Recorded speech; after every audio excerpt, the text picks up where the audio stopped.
ফেনীর বন্যা পরবর্তী পরিস্থিতি আমরা একটু জানব। ফেনীতে বন্যার ৩ মাস পার হলেও সরকারি উদ্যোগে পুনর্বাসনে উল্লেখযোগ্য তৎপরতা দেখা যায়নি বলে দাবি ক্ষতিগ্রস্তদের। এতে মাথা গোঁজার ঠাঁই হারিয়ে মানবেতর জীবনযাপন করছে শত শত পরিবার। ফেনী সদরের সুলতানপুর থেকে বিস্তারিত জানাতে যুক্ত হচ্ছেন প্রতিনিধি দিদারুল আলম। দিদারুল আলম, আমরা তো বলছিলাম যে এখনো সেভাবে পুনর্বাসন কার্যক্রম তৎপরতা যদি বলি সেটা দেখা যায়নি, ক্ষতিগ্রস্তরাই এমনটি দাবি করেছেন। আপনি সেখান থেকে এই বিষয়ে আর কি জানাতে পারেন?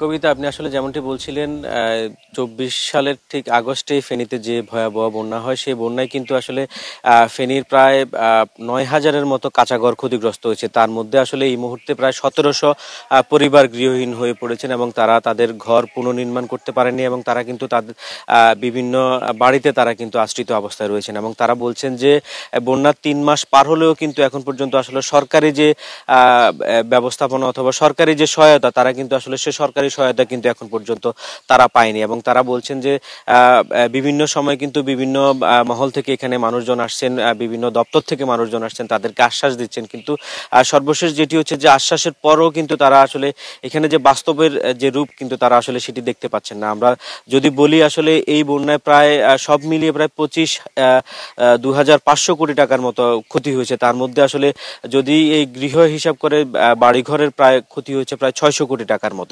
তার মধ্যে আমরা বিভিন্ন উদ্যোগে আমরা যে সকল বেসরকারি সংস্থা রয়েছে, স্বেচ্ছাসেবী সংগঠন রয়েছে, সেই সংগঠনগুলো থেকে কিন্তু আসলে কিছু কিছু জায়গায় বাড়িঘর মেরামত করা হয়েছে, কিছু জায়গায় নতুন বাড়ি দেয়া হয়েছে। তবে জেলা প্রশাসন আমাদেরকে যেটি জানিয়েছেন, এখন পর্যন্ত আসলে উপদেষ্টার দপ্তর থেকে প্রায় ৪০০ বান টিন এবং প্রায় ১২ লক্ষ টাকা নগদ তারা পেয়েছেন। তবে যেটি আসলে যে সহায়তা এখন পর্যন্ত ফেনী এসেছে, সেটি সরকারি সহায়তা আসলে যে যারা ক্ষতিগ্রস্ত রয়েছেন তাদের তুলনায় কিন্তু আসলে এটি খুবই কম। তবে এখানকার যারা ভুক্তভোগী রয়েছেন, যারা ঘর হারিয়েছেন, তারা কিন্তু বারবারই বলছেন যে তাদেরকে যদি সরকারি সহায়তা না দেয়া হয়, তারা যদি সরকারি সহায়তা না পান, তাহলে কিন্তু তারা আবার নতুন করে উঠে দাঁড়াতে পারবেন না। জি কবিতা।